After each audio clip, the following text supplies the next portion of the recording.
A word today that is perhaps apropos for all of us, and not necessarily in particular for our graduates, for all of those who have recently graduated and those of us old folks who are still yet trying to graduate. I am speaking to you today because I want you to understand the title of this talk is called Dealing with the Other Side of the Blessing. And I'm looking at John, the familiar passage, and we always say familiar because you've heard these words 9,000 times before the story itself.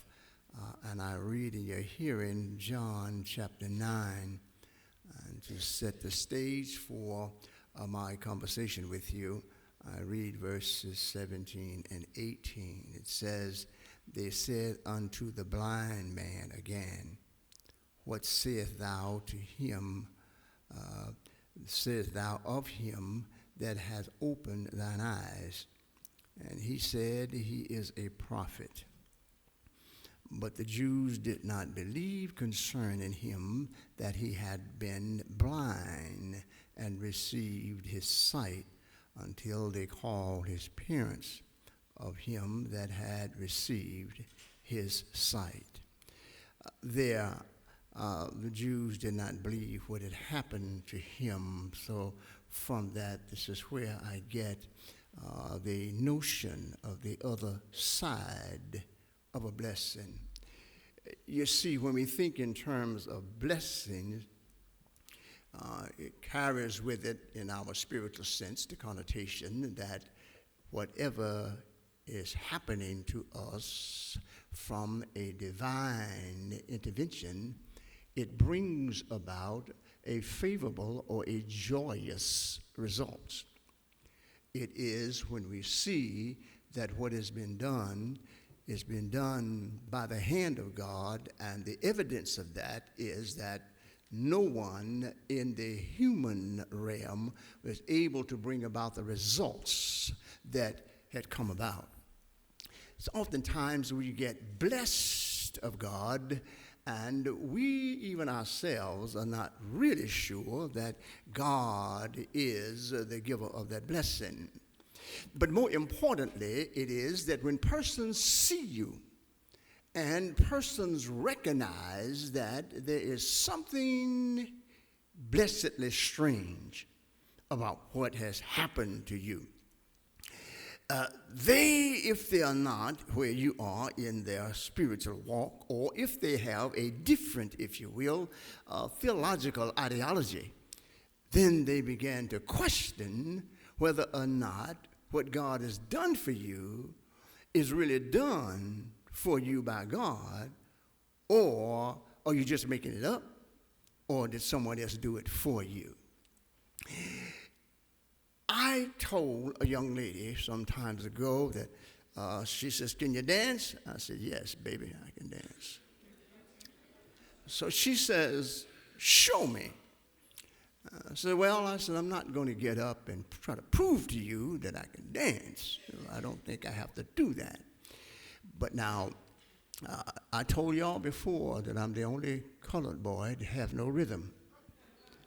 And the good thing I didn't try to prove to her, But one day I got on the dance floor, Craig, and I was getting it.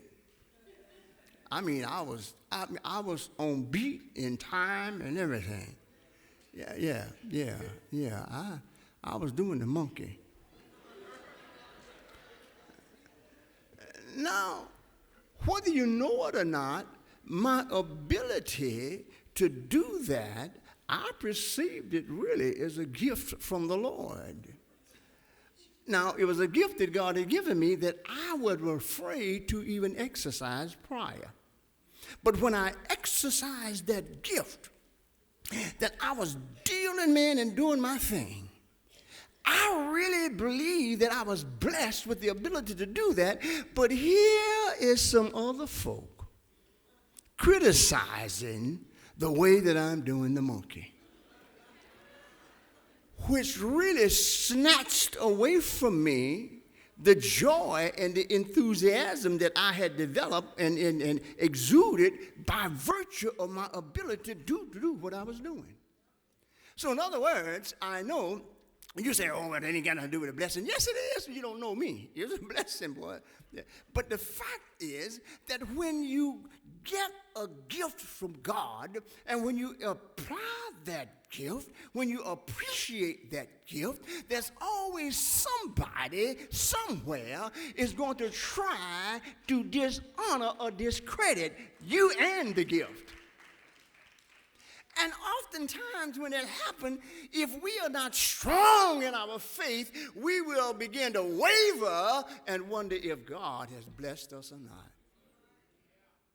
But I want to tell you that this story here that you've heard 50 million times reminds us again that there are times in our lives that we've got to deal with the other side of that blessing. The blessing, I'm happy, I'm joyous, but here comes some naysayer, some ignorant individual, somebody who knows absolutely nothing about what God does, how he works, and want to snatch away from me the blessing and the joy that God has given. I don't know about you, but God knows there have been times, man, when I walk away just as happy, knowing that God is involved, just run across some naysayer, some negative, oh, God have mercy, excuse me, some negative individual always got something negative to say about even the blessing that I share. And if I'm not careful, Brother Bullock, I get so angry with that adversary to the point that I am about to lose the blessing that God has given me. So, but God teaches me and help me to share with you how you're going to handle the other side of that blessing. You know, some difficult days come your way. And Jesus has made a statement and said that one way that you find stability in the difficult times and the troubling situations of your life, even though when you've been blessed, is to make sure that you build on a strong foundation. And you build on a strong foundation by hearing and doing my word. Here is a man, and I tell the story, who's born with no eyesight. Can't see. He doesn't wake up in the morning like us and see the sun rising coming over the horizon. He does not wake up and be able to see how to get in his automobile and drive down to the fast food place and get a pancake. This man can't see. He has to depend on folks to lead him around. He has to depend on his parents to take care of his needs that he can't take care of. He's blind. He can't see. Born blind. And being born blind, obviously there is an impairment.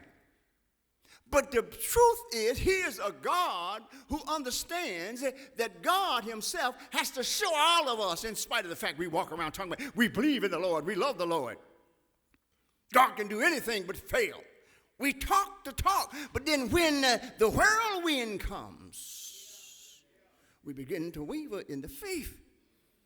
But God says there are difficult days come. I could hold them back if I wanted to, but I will not hold them back because you need to experience the difficult days and know that I'm still in charge of the difficult moments in your life. So the man's born blind. Well, Jesus comes on the scene. He spits, he makes clay, he puts on the eyes, tells the man, now you go wash. The guy did what God said, and he came away seeing. Now, might I share the first thing with you before we start talking about the other side? The first thing is that when you have your difficult moments, the Lord says, now, if you really want to deal with your difficulties, then you've got to hear my word, and then you need to do my word. So if you have difficulties and then you want to get out of them, you need to hear God. And when you hear him giving you instructions, you need to obey the instructions. And when you obey the instructions, you find that the results and favorable results of your situation will always come out for your better. But you can't talk about loving God, trusting God, and all of a sudden you're never doing what God said do. That's a travesty. I don't want to fuss, but the fact is, why is it that so much, man, we walk around talking this talk? I love the Lord. The Lord is the best thing that ever happened to me. I got faith in God. And soon as you are $2 short, you start wondering, what in the world going on? Hypocrite. You ought not be a spiritual hypocrite. You understand? He says, if you know my word, do my word. If you know the word and you do the word of God, my God, have mercy. Can I tell you, no, I didn't drop out of heaven. I am no more spiritual than you, but maybe I've got a trust in the Lord that you don't have. Because I declare unto you that I ain't got a dime, but somehow I'm hurting, I'm paining, but somewhere I know that there's a dollar somewhere, and God ultimately is going to show me where to go to get that dollar. But if I sit down and cry all the time, I'll never be able to make it. The guy says, he's walking around seeing, and there are folk looking at him. And hey, they say, wait a minute. I saw that guy sitting at the doorstep of Antioch yesterday begging. Is that the same one? Somebody said, no, that ain't him. Looks like him, but he's not the one. I said, well, no, it can't be him. It can't be him because he's blind. But this guy, I say, he's seeing. Hey, whatever your situation is doesn't mean that it has to be that way always. He's seeing. So what we do, knowing who God is, trusting his word, doing his word, believing in him. And so what we do is that when people begin to say that, hey, are you the one who I saw down in the slip yesterday, wobbling across the street, almost getting run over because you were higher than the pine? And here you are sitting in here. Are you the one that I walked by your automobile and you had the windows down and I got a high just passing by? Are you the one? And you here, and you in church? You should never deny who you are and the stuff that you were in or have been in. That's if you want to get out of it. They looked at that man and they said, is that him?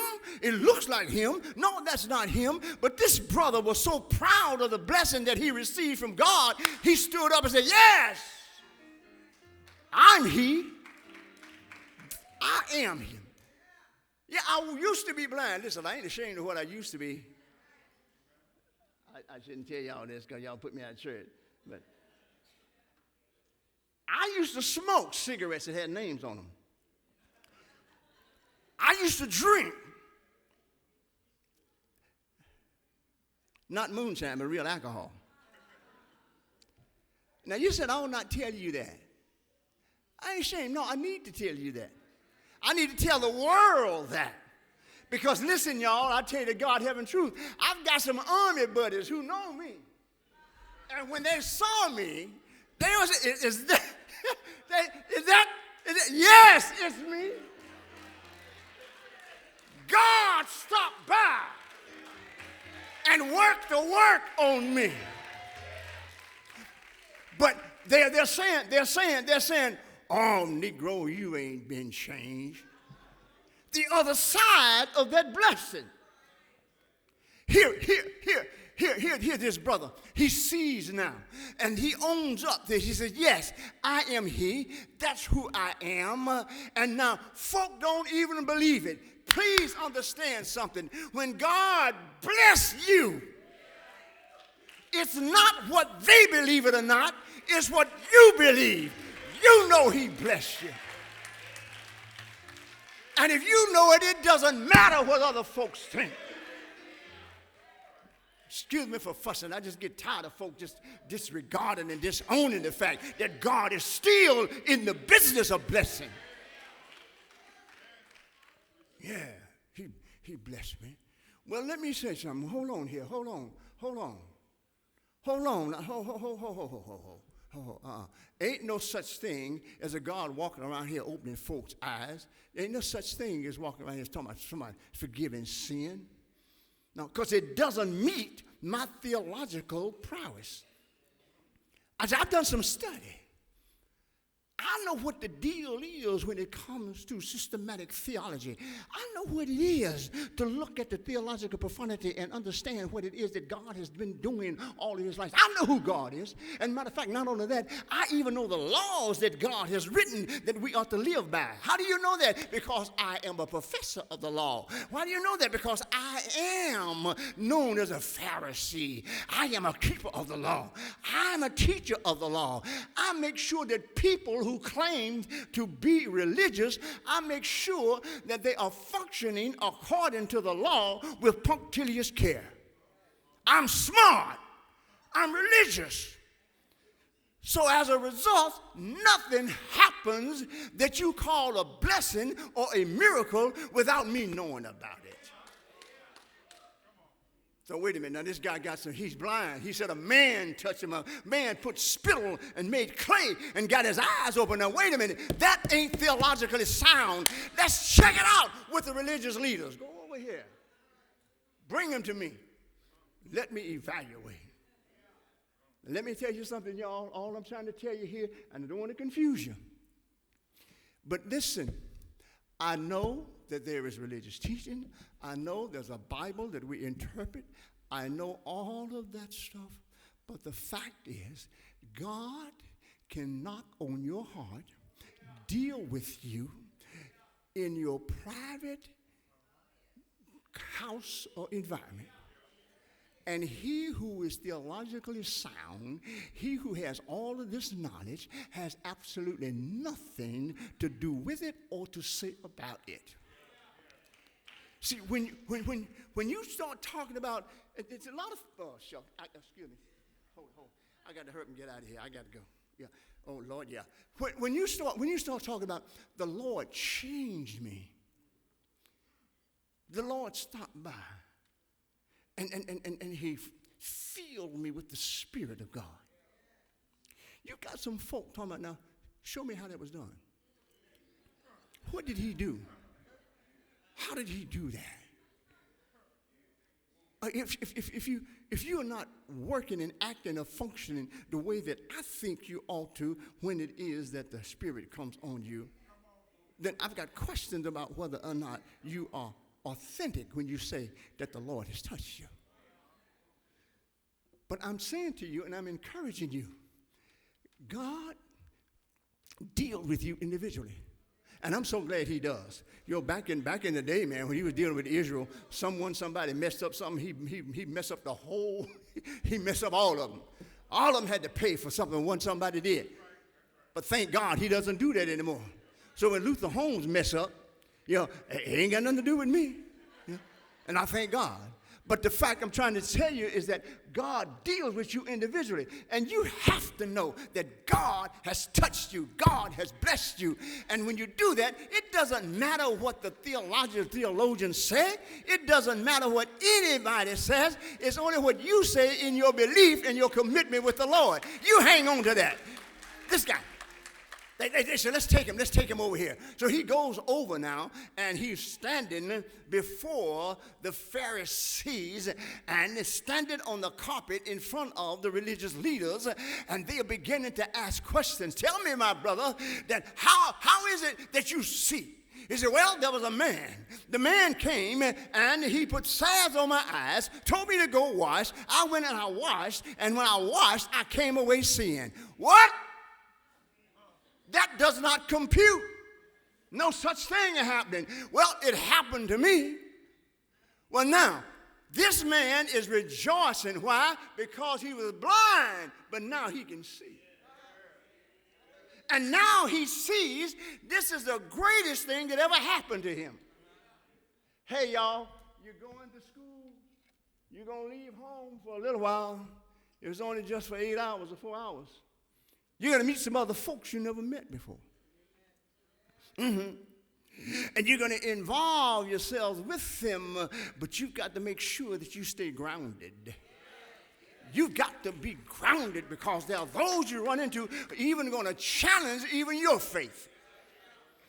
But this man was happy. He knew he could see when he did not see. Now watch this. They said, well, wait a minute. You weren't born blind? They said, yes, he was. Let's call his parents. And here's what I like. Your parents have done a marvelous job with you. They've done what God has assigned them to do. Been there with you, been there for you. They've not gotten their hands off you yet. But one thing, watch this. The parents come and they say, is this your son? And I can imagine the mama saying, yeah, that's my boy. That's our son. We've been with him. We cared for him. We nurtured him. That's our boy. Now the question is, was he born blind? Yes, he was blind. Well, how did he get his sight? Hey, you know, sometimes God will bless you and your mama and your daddy won't even know about it. How did he get his sight? I love what the parents said, and here's it for you. You are going to meet some folk. They're going to challenge you, and guess what? Not your parents. Your parents can't answer for you. You got to answer for yourself. And the parents stood up and told him, said, well, wait a minute. Don't be asking me all those questions. It didn't happen to me. It happened to him. He is of age. Ask him. Don't you be running around asking somebody else how God blessed me. You don't know. I'm of age. Ask me. You don't run around here asking other folks, what you think about sales, did this and that. If you want to know, ask me. Yeah. You see, and because God, and you know God, has touched, anointed, and he has opened your eyes, and you are able to see, because now you have been transformed from a liar to one who seeks the truth. And you know for a fact that you can stand on truth, and you speak the truth. So they say, in wrestling with this brother, arguing with him, creating the other side of the blessing, they just want to make the man miserable. They wanted to make him miserable. He's a happy-go-lucky man, never been able to see in his life, but now he sees. But here's the challenge: is other folks saying, you were never born blind. But listen how he's dealing with the other side of that blessing. Rather than him denying the miracle, he sticks to his guns. And he simply says, a man put salve on my eyes. Who is he? I don't know who he is. But he ain't done nothing to you. A man put salve on my eyes. Told me to go wash. And I came away seeing. Well, we know this got to be a sinner. Well, whether he's a sinner or not, you ain't going to draw me into that conversation. I ain't talking about that. I'm talking about I was blind, but now I see. But now you want me to talk about whether he's a sinner. Whether he's a sinner or not, I don't know. Not only that I don't know, I don't even care. All I know is what he's done for me. Well, when we know him to be a sinner, we want to give God the credit. Again, I don't know who he is. All I know, a man came by. Well, I tell you what I want you to do. I want you to explain to me exactly what he did. Well, I told you once before what he did. Do you want me to tell you again so you can become his disciples? Now you got the adversary so messed up and mean and mad, they want to just get rid of the boy and kick him out of the church. The boy stands, and I like the way he's saying. They were saying, what did he do? I told you what he did. He didn't do that. He said, listen, my brother. Is he a prophet? I don't know if he's a prophet. Now, you want to talk theology? I don't know anything about theology. What you want to do, you want to talk, what did he mess with your mind? No, you want to talk all about some kind of psychology. I don't know anything about that. Is he really, you want to talk religion? I don't know anything about religion. But if you talk to me about something that I know something about, I'll be glad to talk to you. What do you want to talk about? I want to talk about the fact that where once I was blind, now I see. That's all I can tell you. All of us who sit in the house today, there was a time in your life, and some of you still might be in here today, blinded eyes. Couldn't see the fact that God is still alive. God is still working. When dark days come, we like to think that God has left us, but dark days come so that he can let you know that he's still in charge, even the dark days. You got to hold on until the light comes back. You got to understand that one day in your life, you too was blind. Yes, you had eyes, but you couldn't see. You had a mind, but you couldn't think. You had a voice, but you couldn't speak. You talk, but you talk the devil's talk. You walk, but you walk all the walk. That was human walk. You did what you thought you were big enough to do. You did what you thought you were smart enough to do. You heard about God. Somebody told you about him. You stopped by Sunday school. Somebody told you a story. You heard it, but you didn't understand it. But thanks be to God, somewhere down the line, on your Damascus road, God stopped by, knocked you off your horse, made a light shine in your life, changed your heart, took out the stony heart, put in a mean, one of those compassionate heart. He blessed you in such a way that your whole life changed. Now you walk around, said, you heard about him by the hearing of the ear. Good God Almighty. But now I see him in the spirit of my eye. I heard that he would walk with me. I heard that he would talk with me. But when I found out that he's shown up is a God, in my dark moments, in my crying moments, in moments when I'm weak, in moments when death comes, shake my life. When death comes, when the mishaps come, want to snake me away from God, all I can do is stand up and say, I once was blind, but now I see. Good God Almighty. Oh, help me, Holy Ghost. Oh.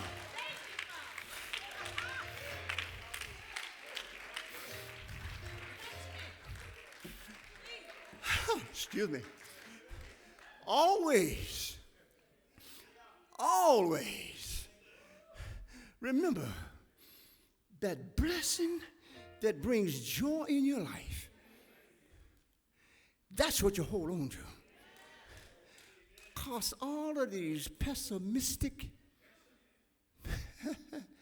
emotional robbing vampires going to do their best to make you stay wandering in the world, wondering if God, I am here to tell you, my sisters and brothers, like this brother, you tell them, I don't know what you're talking about.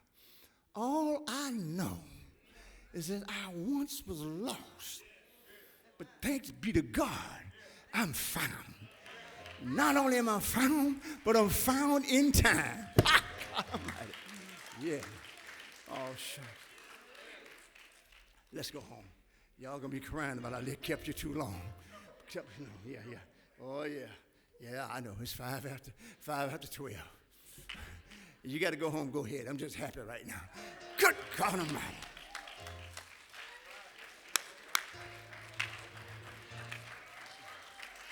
Hey, Here's James Sayers. This is all I know. I know what he's done for me, and I trust him everywhere I go. Oh, yeah. Yes, sir. I've been in some dark places, but he brought me out. And I trust that no matter when I'm walking, can't see nobody, the Lord is there. Hey! When the storms of life are raging, I just tell him, stand by me. Hey, Lord. When the storms of life are raging, stand